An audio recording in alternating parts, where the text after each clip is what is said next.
आदिवासी भागातील शेतकऱ्यांच्या हिरड्याची गेली 4 वर्षापासून नुकसान भरपाई मिळाली नाही। त्यासाठी किसान सभेने आज उपोषण आंदोलन पुकारलं आहे। आपण आता ह्या उपोषण आंदोलनाला भेट दिली आहे, काय सांगाल? किसान सभेचे सर्व पदाधिकारी, कार्यकर्ते, शेतकरी तसंच आदरणीय पवार साहेबांच्या विचाराच्या खाली चालणारे सर्व कार्यकर्ते, देवदत्त भाऊ असतील, स्वप्नील असेल, सुधीरराव असतील, सूरज असेल आणि सर्वच पदाधिकारी आज इथं शेतकऱ्यांना इथं असणाऱ्या या सभेला, संघटनेला तिथं पाठिंबा देण्यासाठी आम्ही आलेलो आहोत। हिरड्याचा प्रश्न हा गेल्या 3-3.5 वर्षापासून प्रलंबित आहे, तो सुटावा यासाठी खऱ्या अर्थाने प्रयत्न हे खूप ताकदीने व्हायला पाहिजे होते, ते दुर्दैवाने झाले नाही। आणि त्याच्यामध्ये सर्वे एका विशिष्ट पद्धतीने, म्हणजे पंचनामे एका विशिष्ट पद्धतीने झाडनिहाय झाले। आता सरकार म्हणतं आहे की तुम्हाला हेक्टरी आम्ही मदत पाठवू। आता झाडनिहाय जे खऱ्या अर्थाने तसं सर्वे व्हायला पाहिजे होतं, त्याच्याप्रमाणे शेतकऱ्याला 30 ते 40 हजार रुपये मिळू शकतात प्रत्येकी, पण जर हेक्टरी केलं तर 3-1 हजार रुपयाच्या आसपास त्यांना मदत मिळू शकते। त्यामुळे सरकारचा पैसा नको त्या ठिकाणी तुम्ही वाया घालवत आहे, पण जिथं गरीब शेतकऱ्याला मिळालं पाहिजे तिथं तुम्ही हात आकडता घेत आहे। त्यामुळे या सर्व शेतकऱ्यांना पाठिंबा देत आम्ही सर्वजण त्यांच्याबरोबर इथं उपस्थित आहोत। पंचनामे ज्या पद्धतीने झाले तसेच पैसे आमच्या शेतकऱ्याला मिळाले पाहिजे यासाठी आम्ही या मागणींबरोबर, या शेतकऱ्यांबरोबर त्यांच्या पाठीशी त्यांच्याबरोबर आहोत। खरं तर राज्यामध्ये तोडफोडीचं मोठं राजकारण चालू आहे।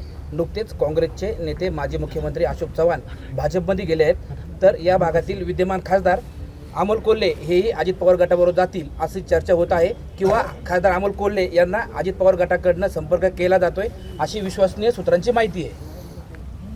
सत्तेत असणारे जे कोणी नेते आहेत आणि खास करून BJPमध्ये असणारे जे प्रमुख नेते आहेत त्यांच्याकडे पैसा आहे आणि दबावतंत्र आहे। काँग्रेसचे एक नेते आता BJPमध्ये गेलेले आहेत आणि मला असं वाटतं की पुढच्या काही काळांमध्ये अजून काही नेते नाही तर आमदार हे भाजपबरोबर जातील। वेगळी कारणं असू शकतील।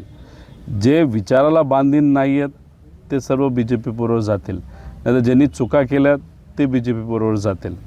संपर्क अनेक लोकांना केले जातील, पण जे विचारांना आणि सामान्य लोकांना या महाराष्ट्राच्या स्वाभिमानाला बांधील आहेत तर ते त्या ठिकाणीच तिथं राहतील।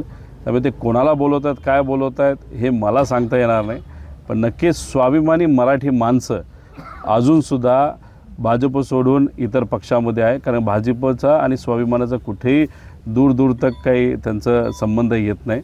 त्यामुळे आम्ही आमच्या लेवलला लढत राहू, कोणाला कॉन्टॅक्ट करतायत हे नाही, पण जे आज आहेत आदरणीय पवार साहेबांबरोबर त्यातलं कुणीही जाणार नाही असं आपल्याला आश्वासित करतो। अमोल कोल्हेंची बरीच चर्चा आहे, त्यांना संपर्क पण केला जातोय। आता तुम्ही जसं हवेतल्या गोष्टी इथं बोलत आहात, अजून अशी चर्चा आहे की जे 2 गट आता BJPला सामील झालेले आहेत, अजितदादांची जे सर्व नेते आणि पक्ष आहेत त्याच्याचबरोबर शिंदे साहेबांचा पक्ष आणि नेते आहेत, तर लोकसभा झाल्यानंतर विधानसभेला यांना भाजपच्याच चिन्हावर लढावं लागणार आहे, ही चर्चा मी तुम्हाला सांगतो। त्यामुळे चर्चा लोकांमध्ये कोण करून आणते हे सुद्धा महत्त्वाचं आहे। त्यामुळे ही चर्चा जी आहे ती भाजपलीच केली असेल आणि तुम्ही जी चर्चा म्हणता ती भाजपली केली असेल। आता भाजप जर राजकीय पुढ्या सोडत असेल आणि त्याला आम्ही उत्तर देत बसलो तर मग सामान्य लोकांचे प्रश्न कोण मांडणार? त्यामुळे सामान्य लोकांचे प्रश्न मांडण्यासाठी आम्ही सर्वजण आहोत, त्यांच्यासाठी लढण्यासाठी आम्ही सर्वजण आहोत आणि आज यांचे प्रश्न सोडवणं जास्त महत्त्वाचं आहे। ABP माझा, उघडा डोळे बघा नीट।